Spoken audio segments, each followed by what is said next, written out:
Salut, c'est Exoa pour exoaware.fr. Aujourd'hui, on va parler de l'iPad 2. Petite présentation hein, et comparaison un peu avec l'iPad 1. J'ai eu l'occasion là, de pouvoir échanger mon iPad 1 contre cet iPad 2. Là, c'est un modèle 3G en plus, en 16 Go.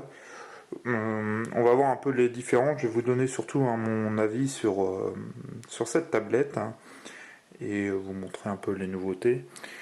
Bon, on va revenir un peu sur l'esthétique comparé au 1.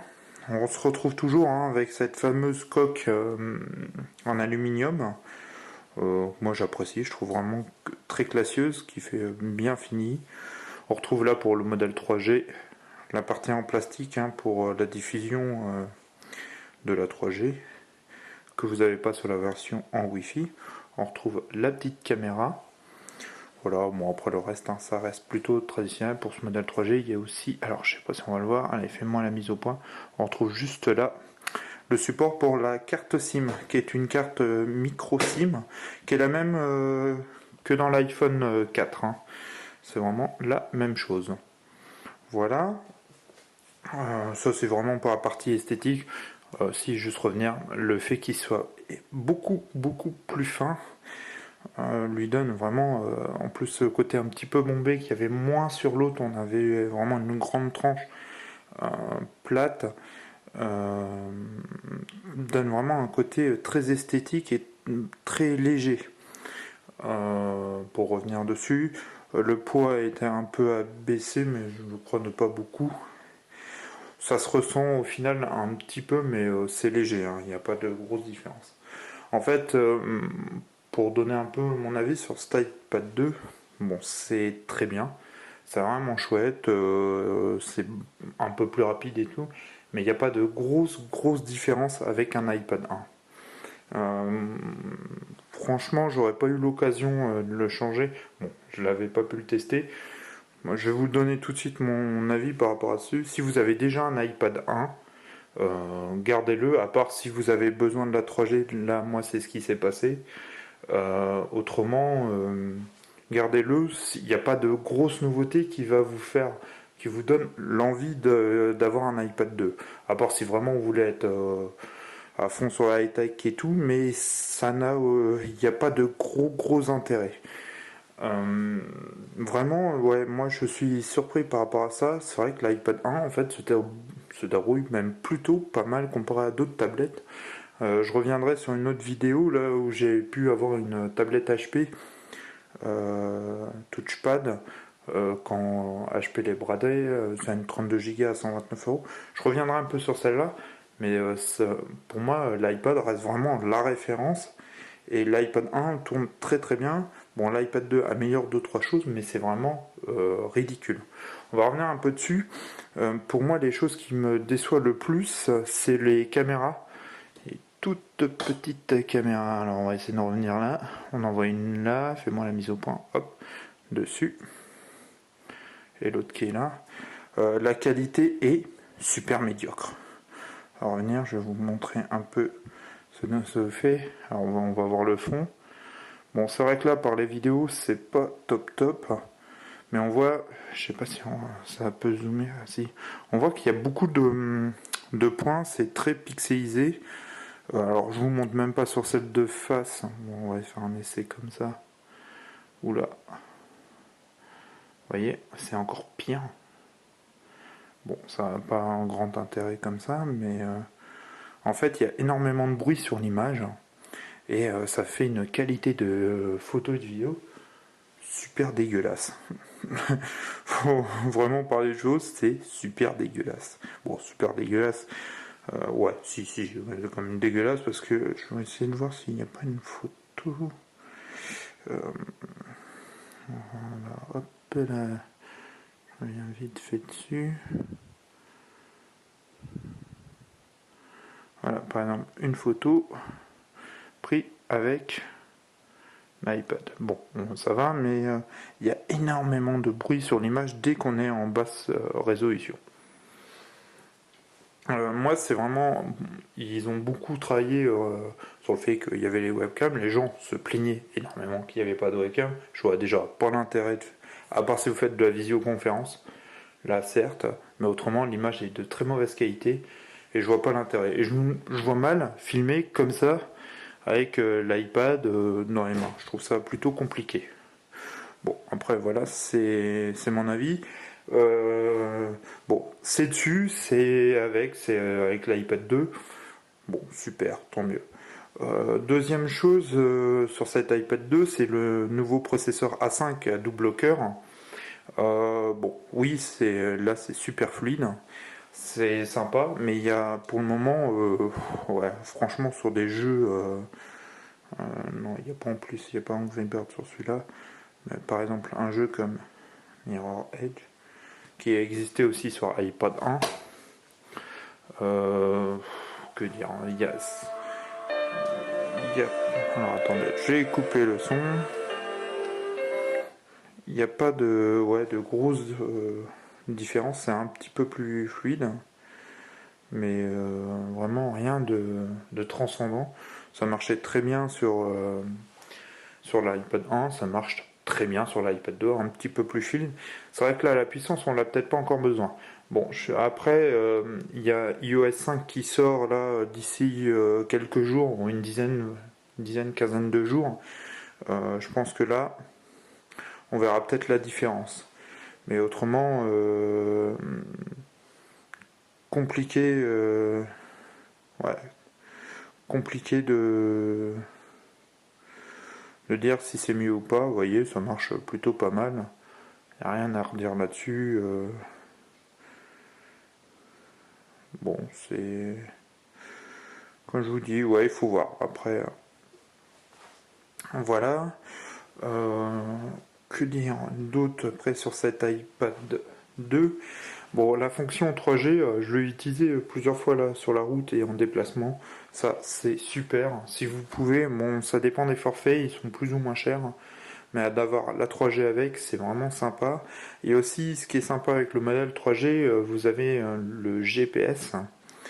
Et là, j'ai entendu, alors là, j'ai que Mappy, mais autrement, il va avoir TomTom en HD. Et je trouve le côté dans la voiture, ça fait vraiment un grand écran. Ça fait un truc vraiment classe, le GPS, ça fait vraiment super sympa. Autrement que dire par rapport à un iPad 1, pas grand chose par rapport à tout ça. L'autonomie est à peu près identique, même s'il est un peu plus puissant. Le fait qu'il soit un peu plus fin, plus léger, c'est sympa.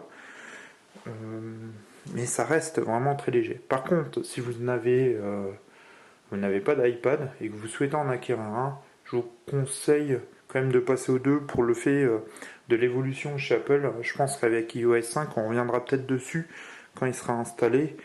On aura peut-être, ouais, vous verrez quand même peut-être la différence comparé à un iPad 1 où je pense qu'il sera un tout petit peu plus lent. Mais ça risque d'être vraiment, je pense, les lenteurs un peu plus légers, des fonctions peut-être un peu plus en plus qu'il y aura sur iOS 5.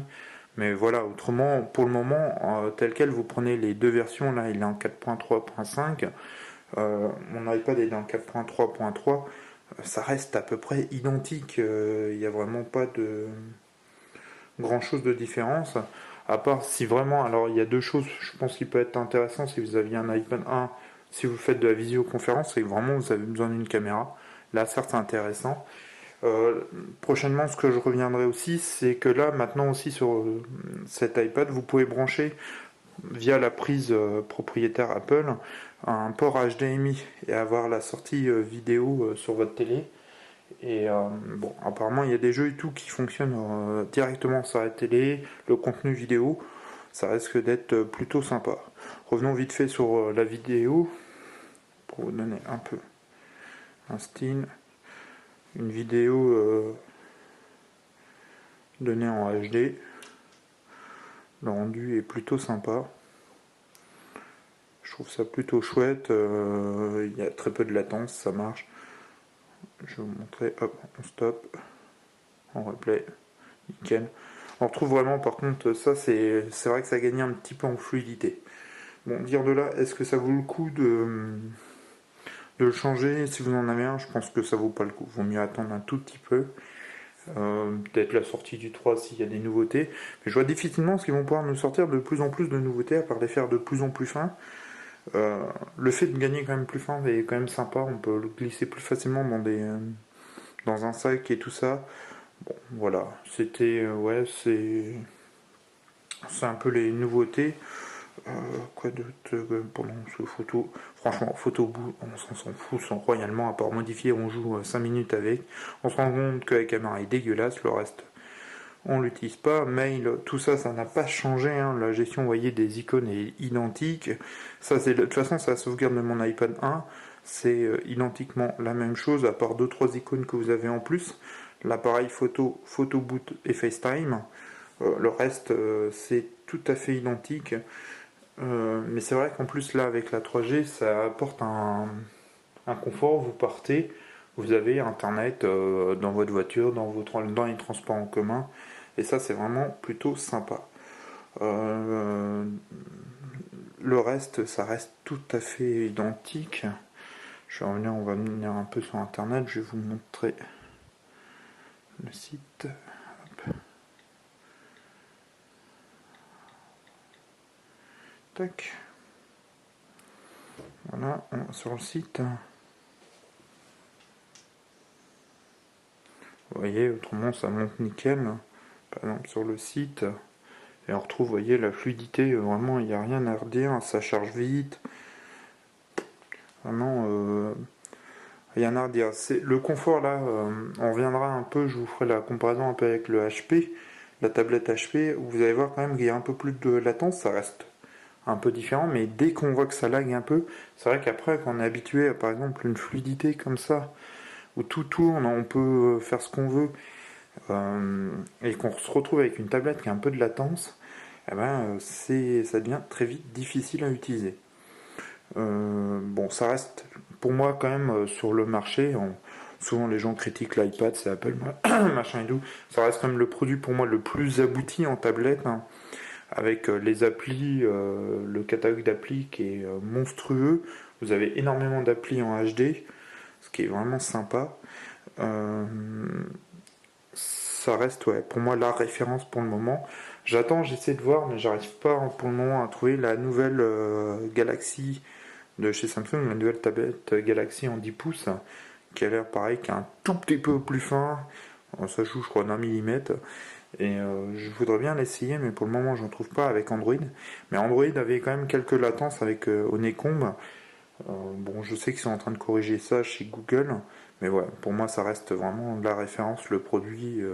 Enfin, bon. Euh, je vous la conseille fortement. Si vraiment vous voulez une tablette, si vous voulez vraiment un truc qui tourne, je vous la conseille. Pour moi, ça reste ce qui se fait de mieux. Si vous n'avez pas du tout de tablette et vous partez sur une tablette, prenez un iPad 2 directement. Je pense que, bon, après, pour la différence de prix qu'il y a entre maintenant une et une 2, bon, il y a quand même, je crois, à peu près 150 euros. Voilà, à vous de voir. À vous de voir, c'était un peu mon avis, le test un peu de l'iPad 2. Je sais que prochainement, là, il va y avoir iOS 5. On fera sûrement le test avec iOS 5. Je vous montrerai un peu les nouveautés et mon avis d'iOS 5. J'espère que ça va quand même améliorer grandement cet iPad 2. Et pour revenir rapidement sur des nouvelles tablettes que j'espère ouais, voir. Je vous dis, l'HP, je pense qu'on va faire un peu un check-up complet de l'HP. Si vous avez réussi à savoir quoi faire de cette tablette HP, on va faire un peu de teasing. Voilà, c'était mon avis sur cet iPad 2 qui a pas de grosses nouveautés, mais qui est plutôt sympa. Voilà, à très bientôt sur exoaware.fr. Ciao!